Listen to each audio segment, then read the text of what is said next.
نحمده ونصلي على رسوله الكريم أما بعد فأعوذ بالله من الشيطان الرجيم بسم الله الرحمن الرحيم قال الله تبارك وتعالى في القرآن المجيد أفحسبتم أنما خلقناكم عبثا وأنكم إلينا لا ترجعون فتعالى الله الملك الحق لا إله إلا هو رب العرش الكريم ومن يدعو مع الله إلها آخر لا برهان له به فإنما حسابه عند ربه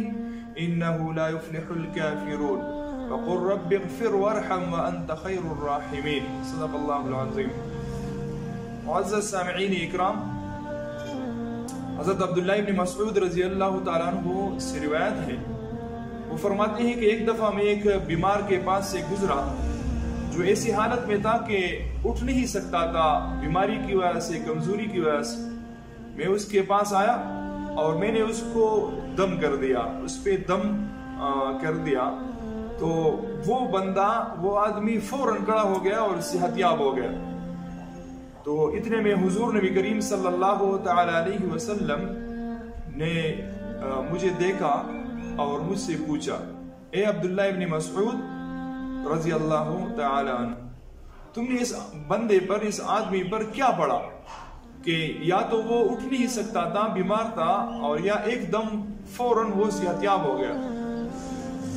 حضرت عبداللہ ابن مسعود رضی اللہ تعالیٰ عنہ فرماتے کہ میں نے حضور نبی کریم صلی اللہ تعالی علیہ وسلم سے عرض کیا، اے اللہ کے نبی، میں نے سورۃ المؤمنون کی آخری 4 آیتیں اس پر تلاوت کی ہے، اس کے کان میں، جس کی وجہ سے یہ بندہ صحتیاب ہو گیا، اس کو شفا مل گئی. حضور نبی کریم صلی اللہ تعالی علیہ وسلم نے فرمایا، ہاں بالکل آپ نے ٹھیک کیا، اور میں بتاؤں ان 4 آیتوں میں اتنی بڑی طاقت ہے کہ اگر اس کو پہاڑ کے اوپر بھی پڑھا جائے تو پہاڑ اپنی جگہ سے ہل جائے. تو لہٰذا ہم بھی حضور نبی کریم صلی اللہ تعالی علیہ وسلم کے فرمان کے مطابق اپنے مریضوں پر یہ آیتیں دم کیا کریں. السلام علیکم ورحمۃ اللہ وبرکاتہ. اللہ عمل کی توفیق عطا فرمائے.